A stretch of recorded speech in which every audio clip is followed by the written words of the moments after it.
Welcome to Jamie's Vinyl Hideaway. Today I'm going to do part 2 of Jethro Tull. Now way back when I started Jamie's Vinyl Hideaway, when we started Jamie's Vinyl Hideaway, me and my lovely assistant, who unfortunately cannot be with us tonight, she's quarantining. Anyhow, I did a show on Jethro Tull, first 4 albums, and where I left off was with Aqualung, and so I'm going to start with talking about Thick as a Brick. But before I do, thanks to everyone that commented, subscribed, and everything else out there that people do in YouTube land. Appreciate it. Now, Jethro Tull, one of my favorite bands. This is my first Jethro Tull album ever. My sister Debbie gave it to me.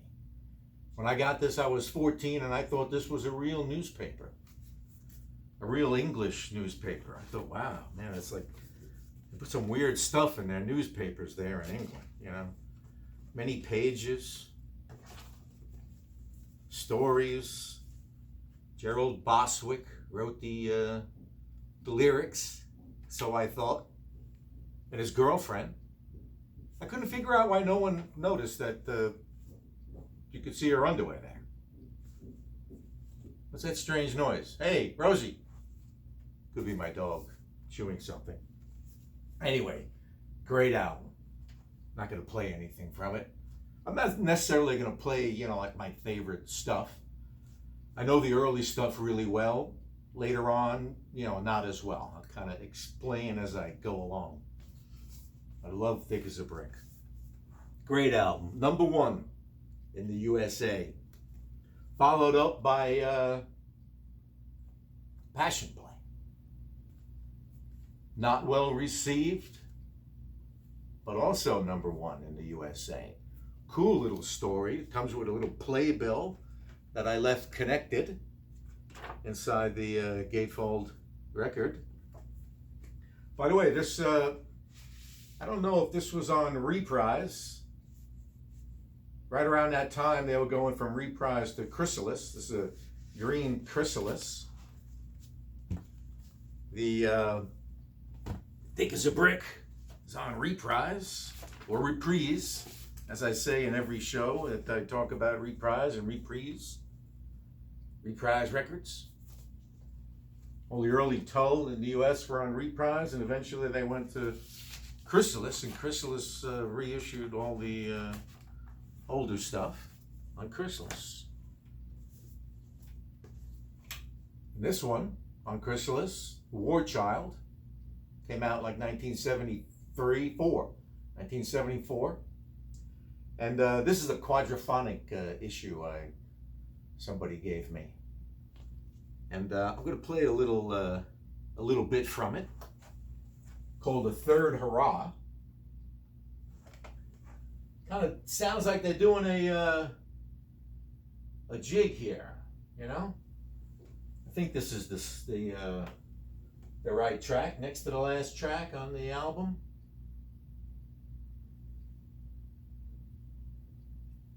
Third Hurrah.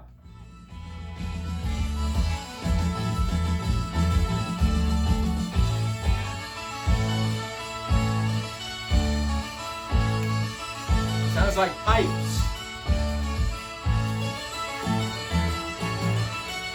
But that's coming in a minute.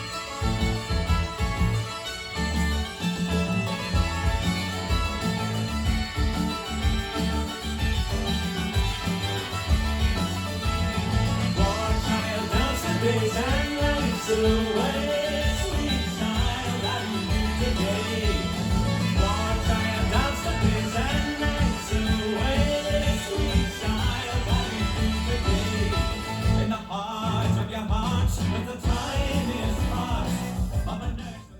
Now, usually when I play this record, I'd play my stereo copy, but I wanted to show you this quadraphonic issue here.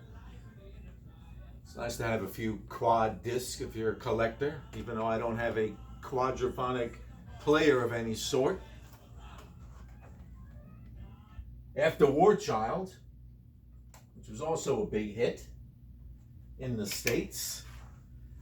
They came out with Minstrel in the Gallery. Oh, and they made this cover in such a way you could flip it over like this, you know.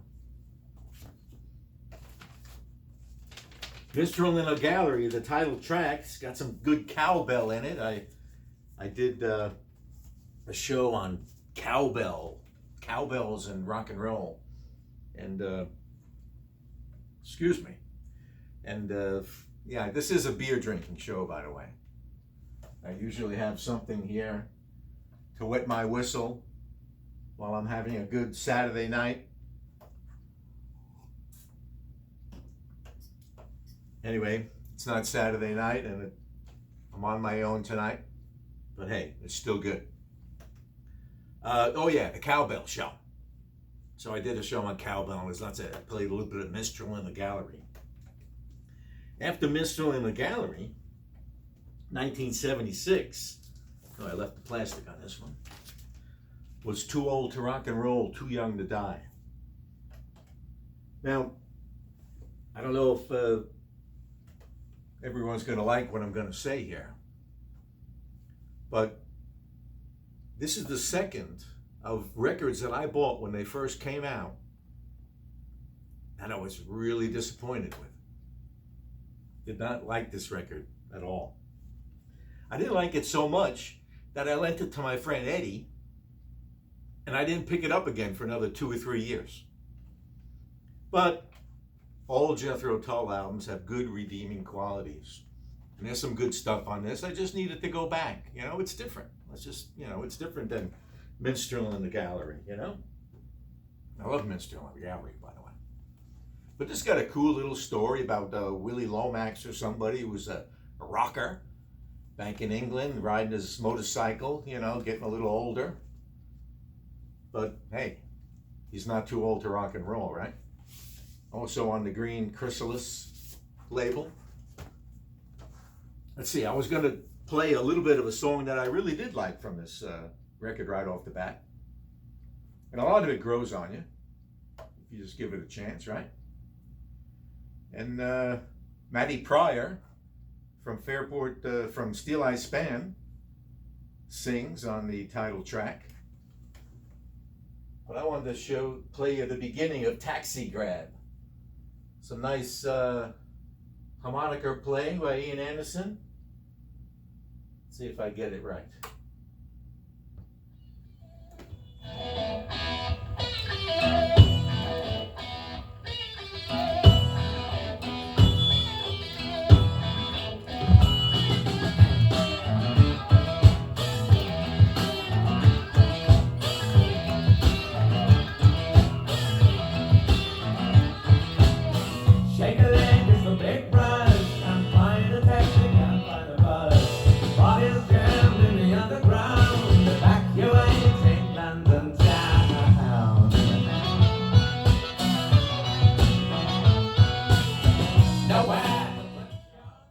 It's good to hear Ian take out that harmonica again.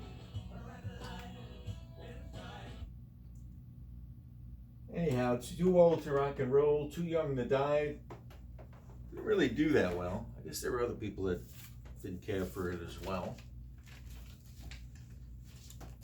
But of course, it has a good home in my Tull collection. But then, Songs from the Wood turned out to be really popular. And not only among Tull fans, but of people that didn't really listen to Tull much. A little into the folky vein. Blue and white Chrysalis label. Yeah, let me see if I could show you that a little better. I'm not going to play anything from this, because you've heard it all. You've heard it. A lot of nature on this one, you know. Kind of, you know, Jack in the Green, Songs from the Wood, kind of brings me back, you know, brings you back to merry old England, you know, before coal pollution. Up next, Heavy Horses. At the Jeffrey Hammond, bass player, left the group. John Glasscock took over with the Too Old to Rock and Roll, Too Young to Die record, and he's playing on all of these records. And he's on this one. This has got some good stuff on it. Good album, popular. They say it's a trilogy. The songs from The Wood, Heavy Horses, and the next record, Stormwatch, the folk trilogy. I don't know about that so much, but okay, we'll go with that. So from Heavy Horses, oh yeah, that's what I want to play from it. No Lullaby. Let's just give a little bit of No Lullaby. Let's see, No Lullaby. We'll take it up around halfway in. I think there's something there I wanted to hear, although I can't remember what.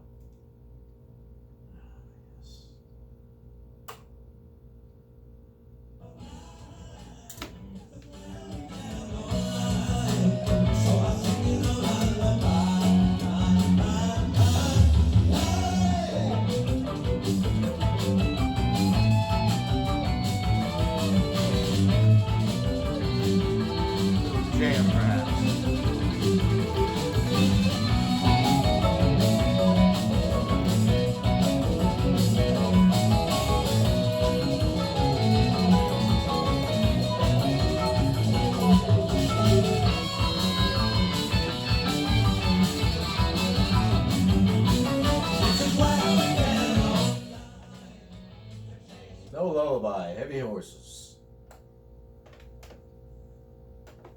At 1978 or so, this came out. Unfortunately, around this time, I kind of stopped buying Tull albums for a while. Listening to other stuff. Of course, Tull music was changing, and I just needed some time to catch up with later on. So when I got around to doing that, of course, up next is Stormwatch. Stormwatch has another, like, kind of nature theme, but more like an environmental kind of theme. It looks like this guy, this giant polar bear, is attacking some oil pipeline plant here, or whatever they have up there that gets the oil into the pipelines. Stormwatch is the name of the album. And what did I want to play? A little bit something from Stormwatch. Oh, Warm Sporin'. I just like the sound of that song, Warm Sporin'. Now you Scots will know that the sporin, some sort of little pouch that the Scottish folks wear with their kilts down in front of their, where they would have their cod piece, which is a very, no, they didn't have cod pieces, but Ian Anderson certainly did, as I remember from those early concerts. But yeah, so he probably had a sporin as well. Let's hear a little bit of Warm Sporin'. I want to take that up in the beginning? Yeah, at the beginning.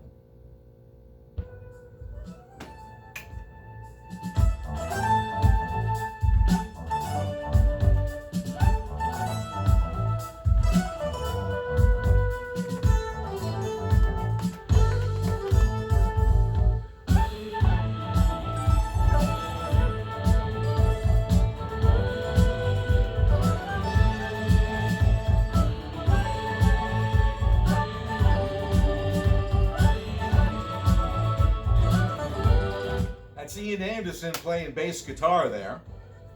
John Glasscock had left the band. Unfortunately, he died a few months later.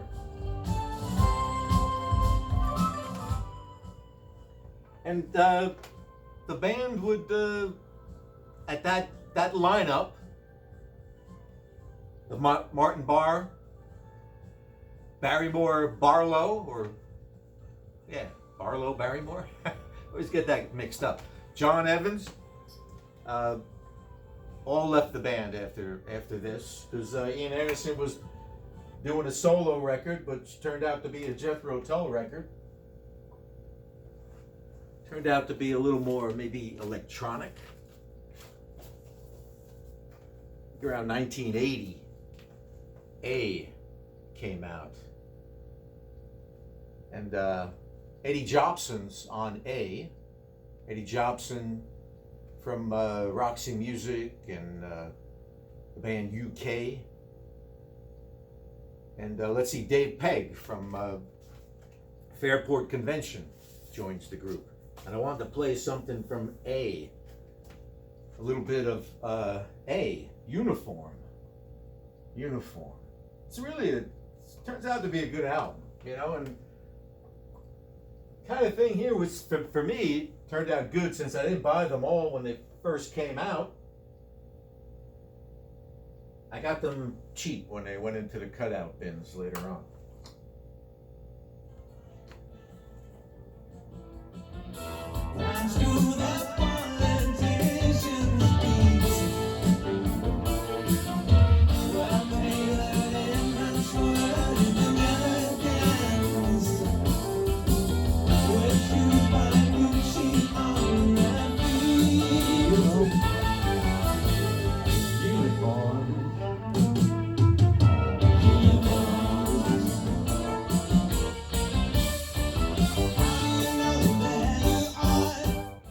Is that exactly what I wanted to play for you? I don't know.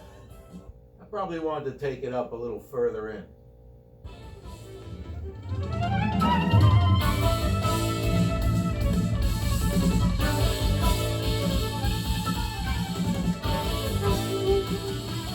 Kind of give you a little taste of Eddie Jobson on the violin.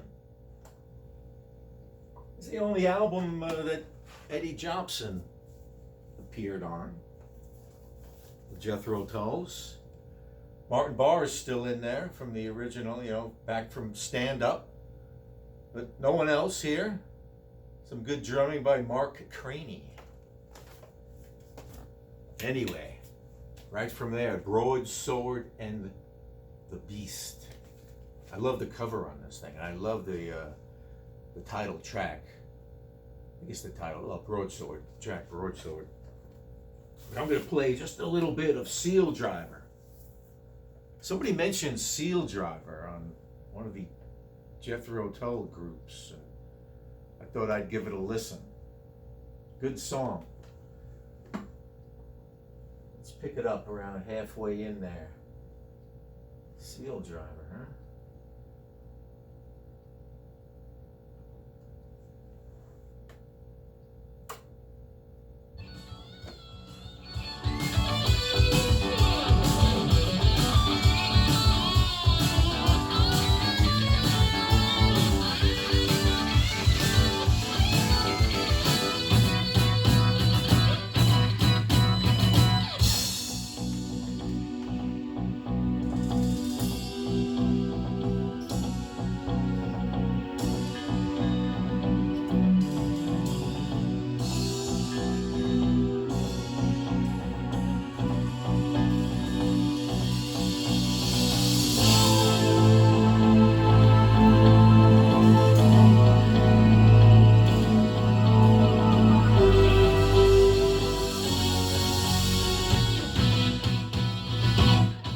The sound of that. I like that. Oh, sorry. That was a good tone. Love those little notes that just don't seem right. Good album. I like this one. And Paul Samwell Smith, bass player from the Yardbirds, who also produced Cat Stevens, he produced this album. Jerry Conway is playing drums. And the keyboard guy, yes, Peter John Vitesi. That's how you say it correctly. He was playing keyboards a little bit with Jethro Tull and Ian Anderson. And the next record they put out, which had a lot of Peter John's kind of electronic influence, although I was hearing some really cool, you know, what sounded like organ there. But this album, not one of my favorite Tull albums, but hey, I didn't come here to tell you what my favorite Tull albums were. I just want to show you the Tull albums. Under Wraps. Still on that chrysalis blue and white label. Oh, we got a barcode on the back of this one. Don't like those barcodes. Oh, I got a barcode on this one too. When did they go to the barcodes? Probably right around that time. Oh, this got a barcode. All right, enough of the barcodes. Under wraps. Yeah, a lot of that Peter John Vitesse on there. After that, they thought, well, maybe we should have a hit record. So, Crest of the Knave. Crest of a Knave. Crest of a Knave. Steel Monkey, Farm on the Freeway. Budapest, I love that song. 1989, was it? They won the Grammy for this album, beat out Metallica. You know, the heavy metal world was outraged. You know, but in my opinion, as much as I love Jethro Tull and like this album, by the way, I just kind of like when I went back and started to buy all the old Jethro Tull albums that I missed. Went to see them in concert this year and another time after that. So I'm glad to have seen them a few times in the mid-70s as well. Anyhow, a little bit of electronics. Oh yeah, what was I going to say? Oh, 89. Iggy Pop's Instinct was also up for that Grammy. The Grammy was Heavy Metal Hard Rock Performance. And that's the album I thought should have won. But we're not here to talk about Iggy Pop. That's on another show of mine if you'd like to check it out. This is Jethro Tull, my favorite group. Or one of my favorite groups. Steel Monkey. Nice little hit there for the Tulls.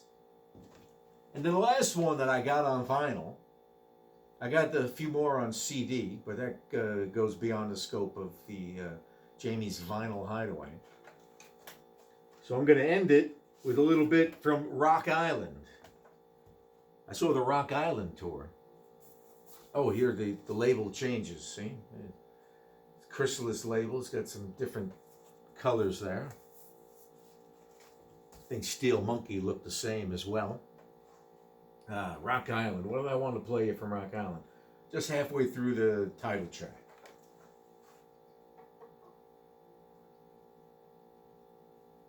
They played the Nassau Coliseum. They didn't fill it up like when I saw the War Child tour several years earlier. But it was a great show.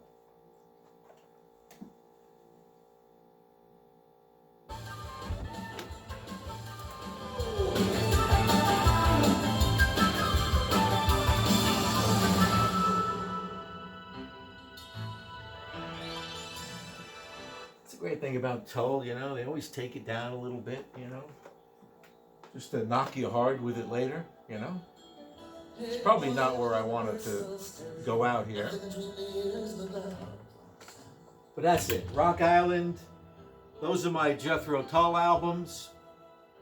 Thanks for sticking with me all these long, you know, grueling minutes that I put you through. Please check out some of my other videos. Subscribe, comment, be safe out there. Give regards to my lovely assistant, lovely assistant. She will be here next time, I promise. I think we're gonna do something fun.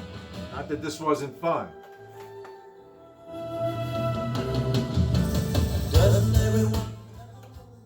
Later, man. Move it.